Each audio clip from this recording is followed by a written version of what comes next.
Dear, we need to talk. I looked up at my wife of 20-odd years, but the last few were more name-related. Yes, I bet we do, I thought. It's done, she choked. I've broken up with Mike. Sorry, Gwen. I tried to cheer her up while she rubbed her hands. I think you're crazy after all this time. Almost 3 years. Gwen carried on sorrowful. It breaks my heart that it's over, even though I promised you it would end and things would return to normal. What happened? Nice question. It wasn't a surprise as I've observed you becoming sadder in recent months, probably something like that. Gwen kept working without looking at me. We probably lost that special spark since we got used to one another. That sounds familiar. I replied, but she didn't understand. Gwen stunned me more than 2 years ago by telling me our sex life had gotten dull and that she had taken a younger, more active man. She told me, her loving husband, that she still loved me but would keep seeing him. And I must accept it or lose her. They had 2 kids, lived with me, and probably worked for her dad as I did. She even threatened domestic violence charges against me. I warned you it wouldn't last. I learned about Tom via Gwen. Glad you waited so long, dear. Without your empathy, it would have been hard. I shrugged. She told me her plans for our future, even though I didn't have much to say. Tom, everything is back to normal. You can return to our bedroom anytime. I won't be quickly. I'm still unhappy about Mike's packing, so tonight is perfect. He was harsh at the end.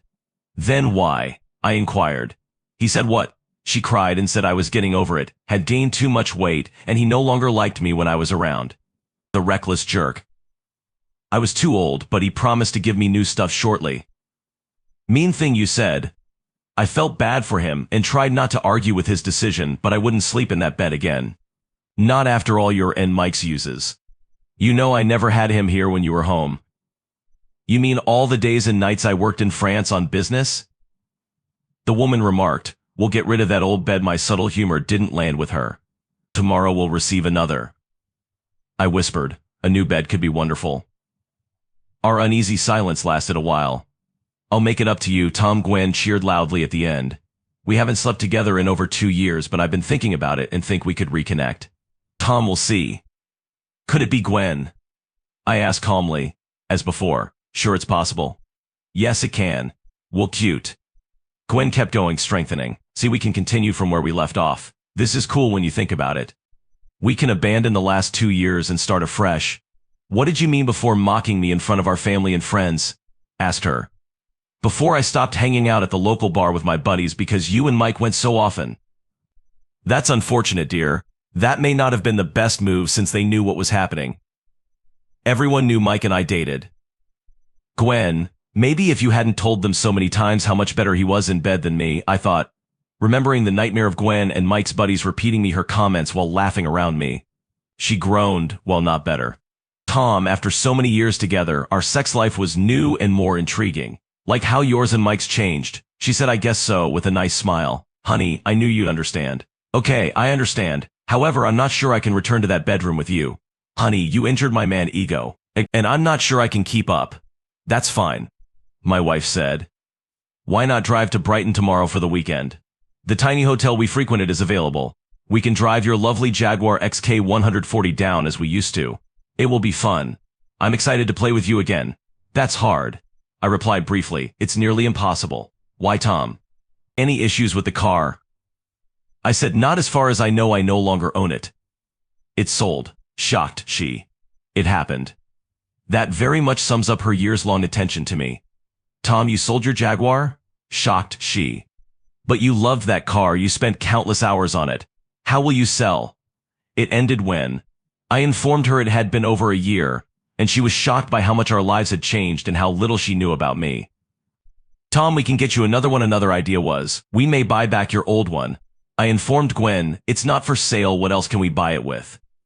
Tom, with business or Dad's pre-death fund money. You gave the trust money 5 months ago, Gwen. Sharing it with her made me joyful. How did we afford houses for our kids' weddings? Is that where it came from, Tom? She whispered.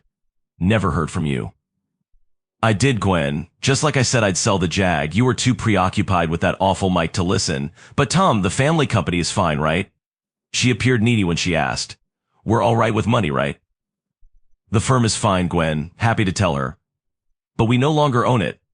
You finalized the transaction a month ago by signing the papers. The number of papers? She inquired ambiguously. I didn't respond.